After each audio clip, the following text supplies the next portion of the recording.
Justin's. We should count how many beds there are. So 1, 2, 3, 4, 5, 6, 7, 8. I've never seen such a thing. Just beds galore.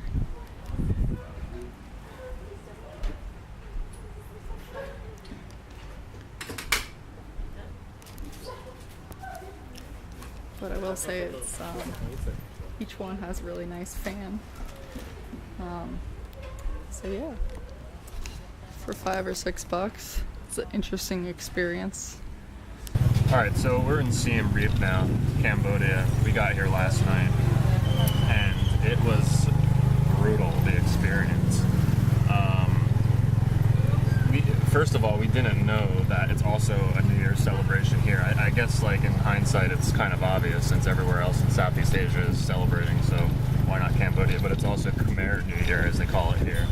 So we went to the area, we researched an area to take a taxi to from the airport. We went there, and we went to guest house after guest house after guest house, and everything was full. We did find one place that had availability. It was only $10 a night, but it didn't have air conditioning, so we told them, like, we might come back, and we went to go look for an air-conditioned room. Again, place after place was full. We did find a place that did have air conditioning and availability, but the mattresses were so uncomfortable, and we dealt with that a few times on the trip, and most recently in Bangkok, so we were looking out for a better mattress. So we turned them down. We said we might come back. We left. We went back to the original place that only had the fan room, no AC. We were going to just take that and suck it up and deal with the heat. But literally, as we were approaching it, these two girls with backpacks on recognized that we were, like, on our way there, and they turned around and went back in and took the room, and that was the last room. It was such poor luck. So then we were walking around for a while longer. We were going down different roads. Place after place after place was all full. We did find one place that had a room for $90, but we didn't do that. So finally, a tuk-tuk driver, the guy that's driving us right now actually, just came up to us on the street and offered to take us to another area. Now that's like one thing that you're just definitely not ever supposed to agree to, is go in a taxi where they approach you. That's like the #1 rule in Southeast Asia.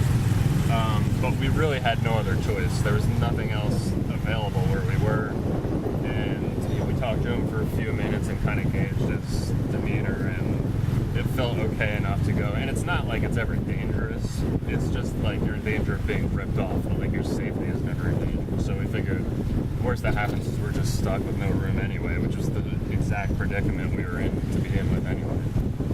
So we get into the tuk-tuk. We go to this new part of town. It seemed a little bit out of the bubble, but it was doable. And we ended up at a place where they had dorm beds available for only $3.50 a night. So at that point, it was like midnight. We were dealing with this for over an hour. We said, we'll take it. We don't even care what the bed looks like. We don't care that there's no AC. It's only $3.50 a night. It's only one night. And it was actually not so bad. It was the place is really nice. The dorm is kind of weird. It's in an attic. Actually, a traveler that was at a bed next to us described it as something from the Poltergeist. So it looks kind of weird, and it's very, very different. I've never seen anything like it before. We'll take a video when we go back there later. But it's actually really nice, and we just booked a second night there. The mattresses are good, so we're happy about that. The problem with the place is that it literally cannot be any more inefficient. We showed up, and granted, we were tired. I was very hungry, so I'm sure our patience was diminished. And it was the person that was checking us in was just unbelievably slow. He photocopied our passports, which is common. Then he was writing down information on the passport copies, like our visa number, like our visas for the country, not our credit card visa. And like, I guess he's not familiar with like our numbers maybe, but he was writing each number down individually very slowly, and then like referencing the actual visa and then copying it again, like one number at a time. It was excruciating to watch. And then after he did that, he like typed the information in the computer, and he was equally as slow on the computer as he was writing. It was awful.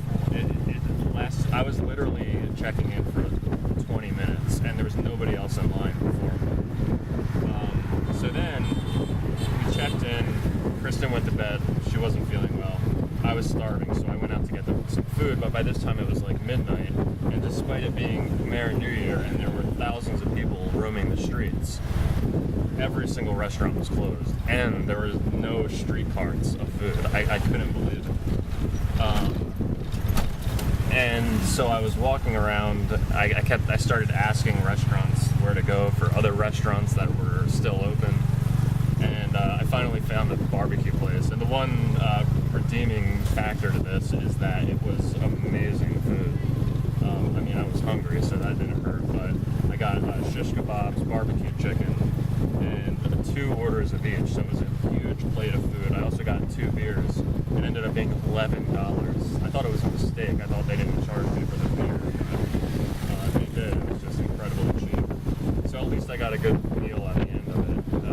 But very, very frustrating day, which I guess, again, is partly our fault because we didn't book anything ahead of time. But sometimes that's disadvantageous to do that as well. So it's just kind of always a crapshoot. I think we would have booked ahead if we knew there was a New Year's celebration. So anyway, now we're in this tuk-tuk, rickshaw, whatever you call it, and we're doing a tour today and a tour tomorrow. Right now we're headed to Angkor Wat, so we're excited about that. That's our first stop. By the way, we forgot to mention that this rickshaw that we're in has very limited brake power. We were going down a hill last night, and you could hear the brakes trying to work, but we sort of slid into an intersection.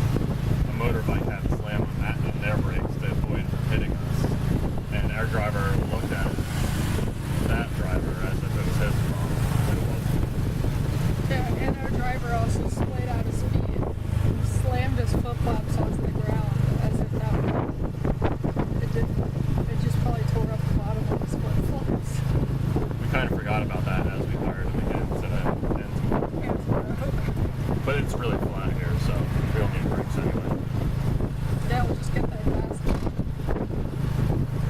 Alright, so this is the moat that encircles Angkor Wat. Down there you can see that causeway where everyone walks across to go from the road to the island in the middle of the moat where Angkor Wat is located. We just saw a motorbike and a bicycle crash. It's ridiculous. Both of them stood up as if they were going to fight each other, and then they just turned to their own individual vehicles and just left. And said not one word. They said not even one word to one another. It was just like, oh, it's Cambodia. It happened again. It's just another day. It's extra crowded here today because of New Year. All the locals are off from work and traveling all over the country, and that's why we couldn't get a guest house, and that's why we're going to have to deal with all these crowds. But we're still happy to be here. Look at them. A lot of action.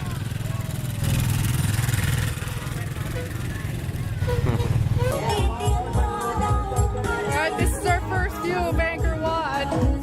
But first we have to trudge through all these people.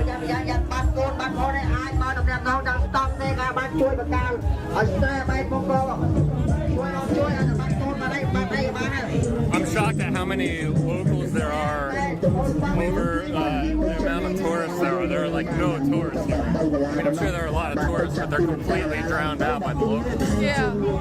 I think it's just because it's New Year, the whole country is off, and they come here for the weekend. So we're taking a little break here. Kristen's not feeling all that well, and these people are just staring at us.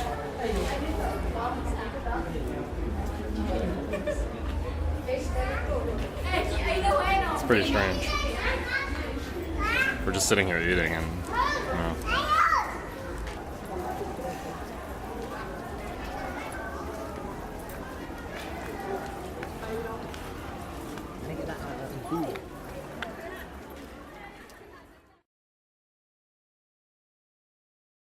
Alright, so today is day 2 in Cambodia. Justin and I, we bought a 2-day pass so we can go to several different lots here in Cambodia. 3-day pass. Oh yeah, 3-day pass, but we're only using 2 days of that 3-day pass because we're only going to be in Cambodia for 2 full days. So the very first stop was the world-renowned Angkor Wat, which we probably spent, well, it was over 2 hours, we know that. But upon arriving, it was really hectic and really crazy because it's the Cambodian New Year.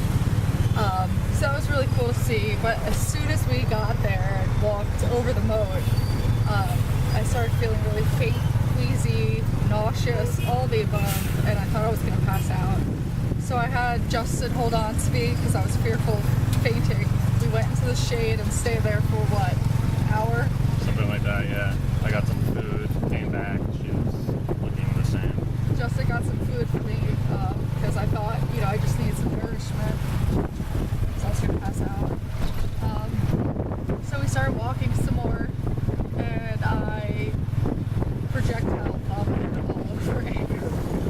The worst disgrace to the ancient Khmer people you could imagine. It wasn't pretty.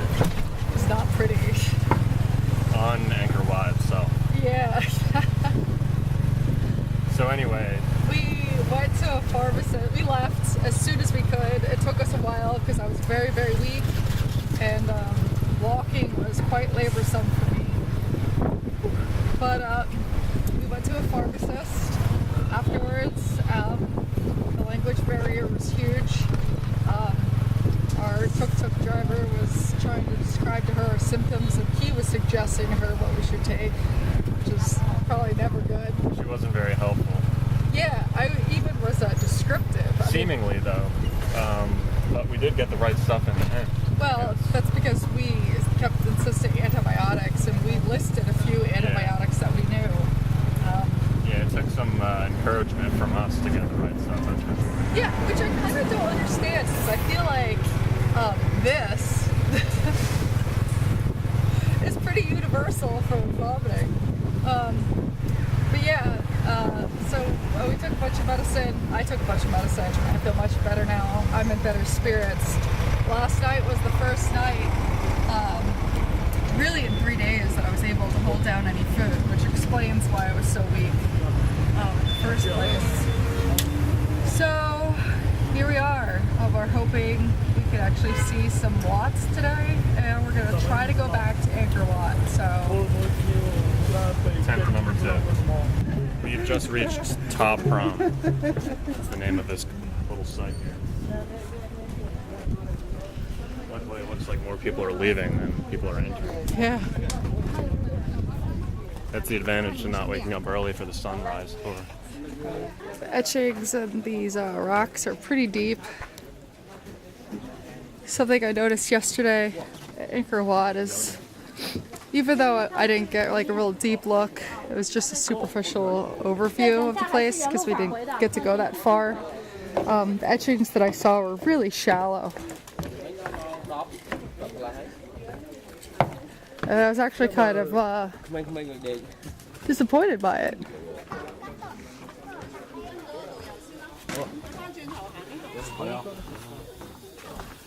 It's a lot of restoration, which is okay by me. The people walking by gives pretty good perspective as to how big these tree roots are. That's another one. How big it is. Wow.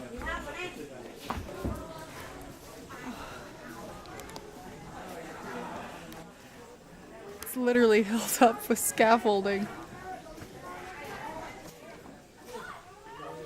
I imagine at this point, if that root falls, it won't be good for the ruin. Wow, this place is really cool.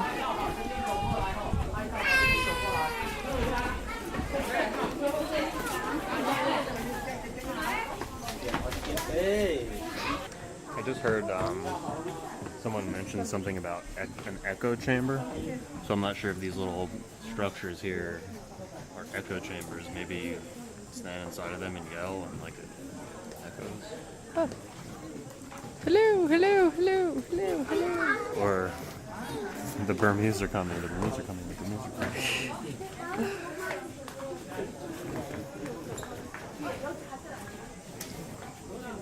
By the way, Siem Reap means Siam defeated.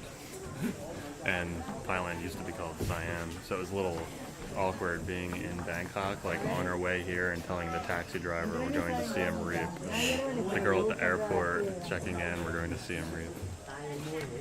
We're going to Thailand defeated. I'm actually shocked that like we don't have that more so at home. Yeah, Like a city called like Up Yours Britain. We should have a.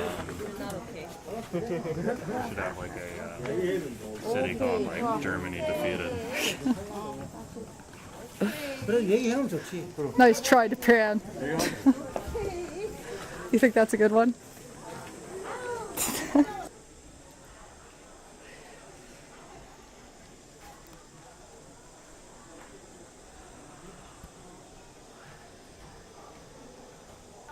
So this is what we're standing inside of right now. We were discussing how much of this had been reconstructed and how much is originally standing, but this little hallway that we're standing in obviously has been conserved. Before and after. It's like a plastic surgery photo. Here's the outside view of the spot we were just standing. It's one big puzzle.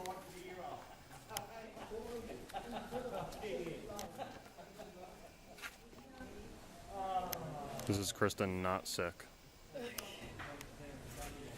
No, this is Kristen after keeping her first meal down. Positive way of looking at it. So far.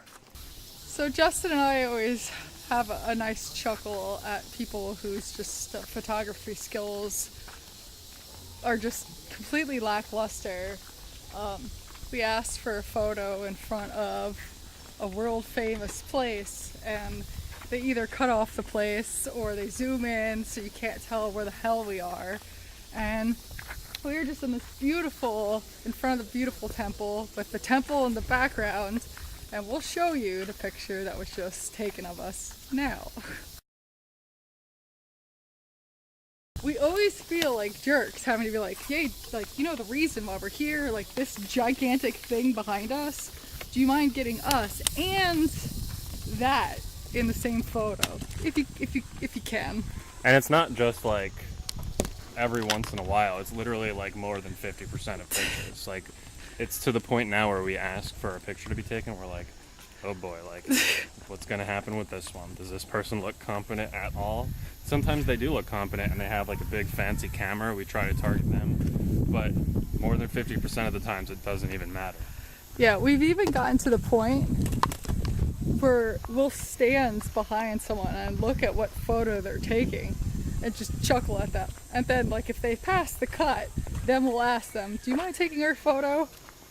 So we were also discussing how we want to start going to like world famous monuments and asking people to take our picture, but position ourselves so that the monument is behind the cameraman and we just have like random buildings behind us, just to see like what percentage of people would ask us, well, don't you want the big famous monument behind you?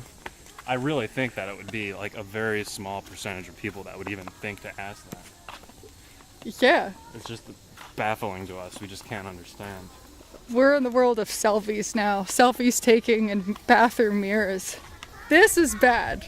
If I want that tree, you do this, not this. You can do this, not this. You could even do this, or that, Yeah. or I this. feel like this isn't even photography 101. This is just like the precursor to even applying for photography 101. Yeah, Like it's just like common sense. agreed.